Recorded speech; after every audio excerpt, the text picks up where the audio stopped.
Di awal-awal, kita biasanya ingin mengejar bagian dari diri kita yang tak terbatas. Oke. Pingin kita kejar. Itu awal. Awal. Heeh. Jadi kita pingin bisa sakti, bisa Iya, pingin iya. ini, pingin itu, pingin mengucapkan sesuatu dan menjadi kenyataan. Mm, Tapi akan tiba saat dimana kemudian ketika kita pernah mengalami kebenaran itu, kita nggak pingin melakukan apapun, Mas Hendra. Karena apa? Karena kita ingin menikmati perjalanan ini, menikmati proses begitu. Jadi kita tidak mau yang kun fayakun seperti itu. Karena ketika dulu kita menjadi bagian dari yang tak terbatas, kun fayakun itu melelahkan. Karena apa yang diinginkan jadi kenyataan dengan seketika, nggak ada seru-serunya, Mas Hendra. Maka kita berada di dalam Om Swastiastu, Guru Wayan Mustika. Swastiastu, Mas. Hendra. Setelah lama ngaji Roso nggak ke Bali, alhamdulillah hari ini bisa jumpa lagi dengan guru kita semua ya, teman-teman. Kita ketemu sama Pak Wayan Mustika. Eh, Seperti biasa, kita akan menggali banyak hal dari perjalanan hidup beliau untuk menambah khasanah dan cakrawala pengetahuan kita untuk menemani pertumbuhan spiritual sahabat-sahabat seluruh pemirsa Ngaji Roso dimanapun berada. Ya, terima kasih juga untuk Faras yang selalu menjadi sponsor utama di Ngaji Roso. Mudah-mudahan makin sukses Pak Putu bersama dengan seluruh karyawan, dan Pak Wayan juga bagian dari perusahaan gitu ya. Sekali lagi terima kasih untuk semuanya. Silakan sahabat yang menginginkan produk Faras hubungi admin Ngaji Roso ya. Nah, Pak Wayan, ya, Mas. kita kembali lagi, kita akan ngobrol-ngobrol lagi. Sering kita berjumpa, orang itu di balik kata-katanya itu seolah-olah kayak mengandung daya cipta gitu. Jadi ketika kemudian dia marah, ketika kemudian dia mengucapkan sesuatu, itu sering jadi kenyataan gitu. Nah, akhirnya kan kita bertanya-tanya gitu, Pak Wayan.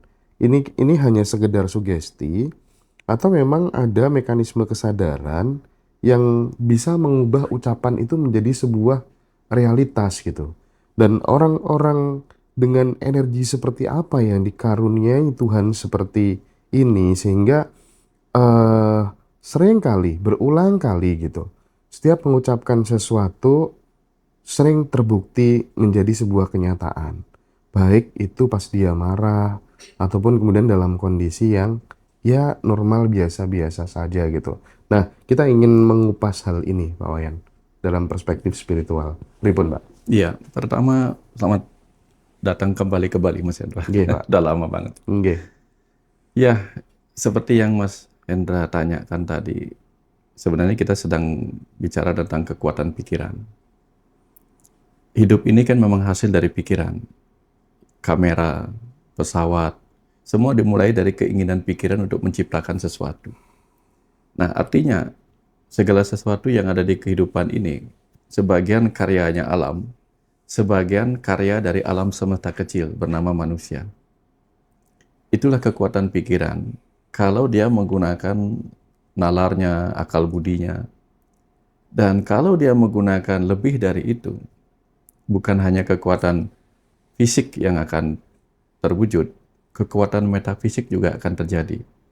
Nah, itu sebabnya kita sering dikatakan, you are what you think. Kita adalah apa yang kita pikirkan.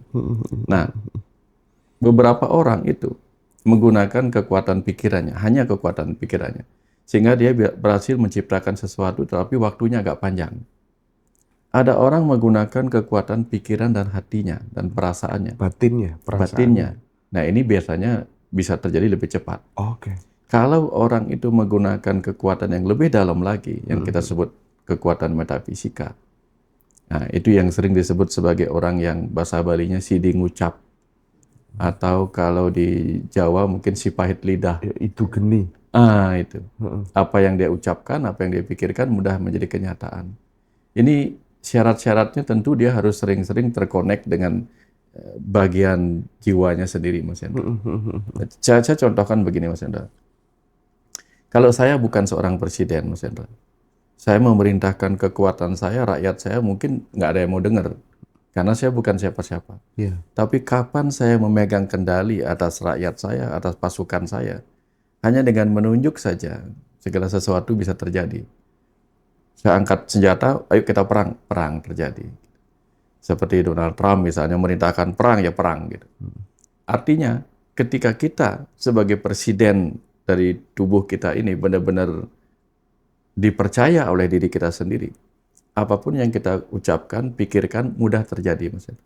Tapi kalau kita sama tubuh kita nggak selaras, sama jiwa kita nggak selaras, kita sebagai manajer, pikiran ini sebagai manajer dari hampir 100 triliun pasukan ini, nggak akan didengar. Ya, kita ngomong A, kejadiannya B. Kita ngomong B, kejadiannya C. Tapi kapan kita selaras dengan tubuh, pikiran, dan jiwa kita? Nah, apa yang kita pikirkan mudah menjadi kenyataan, Mas. Kita nggak akan bisa mudah menjelaskan kenapa alam itu bisa menggerakkan. Nah, Alam bisa bergerak. Ada yang nyumbang ini, nyumbang itu. Padahal kita hanya pingin, saya ingin memperbaiki rumah, gimana caranya ya? Kayaknya dana akan butuh banyak. Tiba-tiba datang bantuan gitu. Datang bantuan. Mereka nggak tahu yang mendorong siapa. Nah, bagi saya yang memahami dunia seperti itu, tentu sangat mudah memahaminya, Mas. Tapi bagi yang tidak percaya, sulit bagi saya untuk menjelaskan dan tidak perlu dijelaskan buat mereka. Tapi saya mempercayai ada kesadaran kolektif, ada kecerdasan kolektif yang membuat kita terhubung satu sama lain. Nah, dalam ajaran orang-orang dulu, ajaran Kandapat, sedulur papat, kekuatan itu disebut sebagai segara tanpa tepi. Segara tanpa tepi itu artinya ada tautan energi tak terbatas, ada tautan kecerdasan tak terbatas yang membuat kita terkoneksi dengan semua hal. Nah, jadi kalau kita bayangkan tubuh kita, Mas Hendra, satu bagian kecil saja ditusuk sama duri, seluruh tubuh kita merasain. Kebayang maksudnya? Nah, jadi kalau kita bayangkan tubuh ini adalah alam semesta kecil, dan kita bayangkan alam semesta raya, satu orang tersakiti itu berefek kepada semua bagian dari alam semesta ini. Tapi memang sulit dibuktikan karena kita nggak bisa menjangkau itu. Tetapi ketika dibawa ke bagian yang kecil diri kita, kita dengan mudah mengerti satu bagian kaki kita tertusuk, seluruh tubuh ini merasain. Nah, sekarang refleksikan kepada alam semesta raya. Satu hal saja tersakiti, seluruhnya kena. Nah, contoh sekarang. Gara-gara satu orang presiden merintahin nyerang gitu. Kan sekarang ngefeknya kemana-mana. betul. Selat Hormuz kena gini, kena. Itu kan satu orang gitu. Gitu. Kira-kira seperti itu, Mas. Kita jadi kena juga ya. Kita kena juga. Iya. Dexlet jadi 24.000 lagi gitu ya. Nah, Iya. karena aku tuh pernah menjumpai seseorang ibu gitu ya, yang kemudian dia udah nyekolahkan anaknya bisa-bisaan berjuang sangat luar biasa, terus tiba-tiba anaknya dapat provokasi dari keluarga ayahnya karena udah pisah gitu kan. Nah, terus si ibu akhirnya ya udahlah, anak ini diambil aja karena nggak mau tinggal di asrama gitu kan. Sekalian dikeluarin, dia merasa kayak gagal mendidik anaknya gitu, terus marah. Kan itu otomatis antara pikiran, perasaan kan selaras sekali Pak Wayan gitu. Terus tiba-tiba si anak tuh karena kena provokasi, udah aku nggak mau tinggal sama mama lagi, aku mau tinggal sama papa saja gitu kan. Nah, terus akhirnya nangis dan seterusnya gitu ya. Suatu hari nggak lama kemudian gitu, papanya ketangkep polisi gitu. Nah, kok bisa kayak gitu ya? Jadi ada orang-orang tertentu itu ternyata ketika pas lagi sakit hati, semesta itu ngebelanya gitu. Nah, cuman kan gimana ya supaya kita itu bisa selaras kayak gitu, dan semesta itu kalau ada apa-apa tuh selalu berpihak kepada kita, kan gitu Pak Wayan. PR-nya kan itu Pak Wayan. Gimana Pak?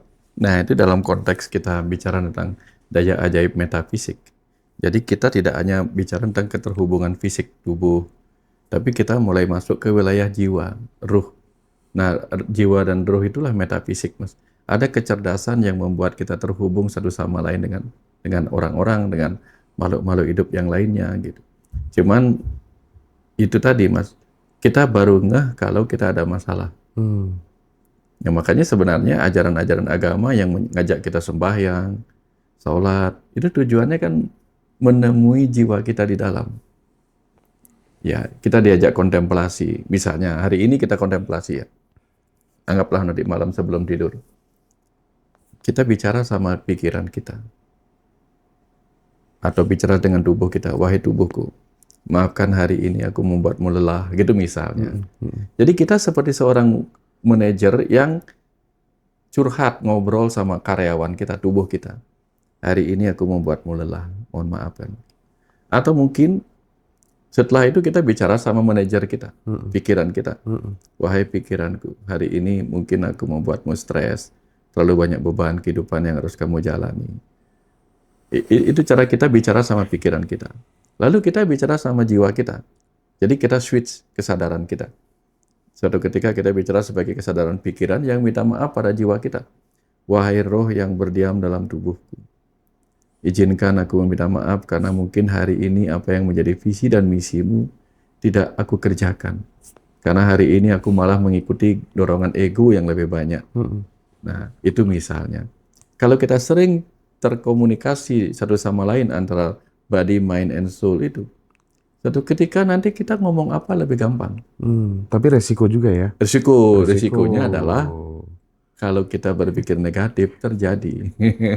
Pernah ngalami ya Wayan ya. Oh iya, pernah ngalamin. Makanya yang enak tuh yang sedang-sedang saja gitu ya Wayan ya. Tapi yang tahu batasan. iya, tahu batasan gitu ya. Nah, tapi kadang ya setelah kemudian kita memahami ternyata ada orang yang dikaruniai Tuhan punya idu geni tadi gitu. Apa yang diucapkan sering jadi kenyataan gitu ya. Itu kan membuat berarti nih mana nih yang bener nih? Manusia tuh infinite being, manusia tak terbatas, entitas tak terbatas, atau sebenarnya manusia tuh justru sangat terbatas gitu. Nah, ketika kemudian ada orang memiliki perspektif bahwa manusia tuh sebenarnya nggak terbatas, bisa ikut mempengaruhi realitas kehidupan, jalan hidupnya itu kita bisa ikut berkontribusi, kita bisa meng-create jalan hidup kita sendiri gitu. Nah, ini kan kadang juga bertentangan juga. Oh enggak kok. Kita tuh banyak terbatasnya kok ternyata. Banyak hal yang membuat kita terbatas. Di satu sisi, itu sangat baik untuk kemudian mengencourage dirinya untuk naik level secara ekonomi, finansial, kemakmuran, kesehatan, dan lain sebagainya. Tapi di sisi lain, ini terkadang kan kita juga merasa, kita itu ternyata nggak bisa apa-apa. Kita ternyata emang benar-benar terbatas. Nah, menemukan titik tengah ini bagaimana, Pak Yan? Ada nanti prosesnya, Mas Hendra. Di awal-awal, kita biasanya ingin mengejar bagian dari diri kita yang tak terbatas. Oke. Pingin kita kejar. Itu awal. Jadi kita pingin bisa sakti, pingin ini, pingin itu, pingin mengucapkan sesuatu dan menjadi kenyataan. Tapi akan tiba saat dimana kemudian ketika kita pernah mengalami kebenaran itu, kita nggak pingin melakukan apapun, Mas Hendra. Karena apa? Karena kita ingin menikmati perjalanan ini. Menikmati proses begitu. Jadi kita tidak mau yang kun fayakun seperti itu. Karena ketika dulu kita menjadi bagian dari yang tak terbatas, kun fayakun itu melelahkan. Karena apa yang diinginkan jadi kenyataan dengan seketika, nggak ada seru-serunya, Mas Hendra. Maka kita berada di dalam keterbatasan ini. Untuk apa? Untuk menikmati keterbatasan itu. Nah, bayangkan gurun pasir itu adalah kumpulan butiran-butiran pasir yang tak terbatas, misalnya. Bagi sebutir pasir. Tapi gurun pasir itu dibentuk oleh butiran-butiran pasir yang terbatas. Artinya, semesta itu dibentuk oleh semesta-semesta kecil yang terbatas. Nah, kita bagian dari yang tak terbatas, tetapi sedang menikmati keterbatasan ini. Gitu, Mas Hendra.